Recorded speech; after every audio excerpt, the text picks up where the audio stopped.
नमस्कार, प्रणाम, अस्सलाम वालेकुम दोस्तों। और हमारे चैनल बिहार 28 में आप सबका बहुत बहुत स्वागत है।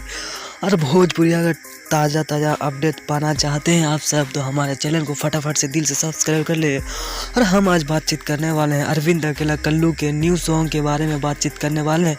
तो हमारे चैनल को जल्दी से जल्दी आप सब सब्सक्राइब कर लें, क्योंकि भोजपुरी के रिलेटेड हर खबर हमारे चैनल में आते रहते हैं। तो बिना समय के लिए देखें आपको वीडियो को शुरू कर देते हैं। अरविंद अकेला कल्लू की बहुत ही बड़ा एंड शानदार सॉन्ग आ चुका है, जिस सॉन्ग का नाम है लंदन के लिपस्टिक। जी दोस्तों, आप सब सही सुने हैं, लंदन के लिपस्टिक अरविंद अकेला कल्लू का बहुत ही ब्लास्ट सॉन्ग है, जिस शानदार सॉन्ग है, बहुत अच्छा सॉन्ग है। तो इस चैनल में ज़्यादा से ज़्यादा इस सॉन्ग को सुने। और इस सॉन्ग को रिलीज़ किया जाएगा 18 नवंबर, यानी कि आज के दिन सुबह 7:15 को इसे रिलीज़ किया जाएगा।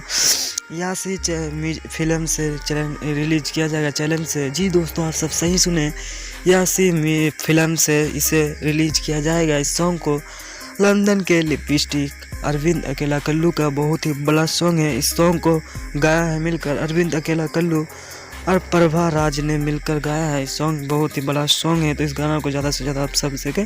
बाकी ये हमारा वीडियो आप सबको कैसा लगा, अगर अच्छा लगा तो ज़्यादा से ज़्यादा लाइक करें, कमेंट करें, सब्सक्राइबर करें एंड बेल आइकन दबा दें। धन्यवाद, मिलते हैं नेक्स्ट वीडियो। Thank you.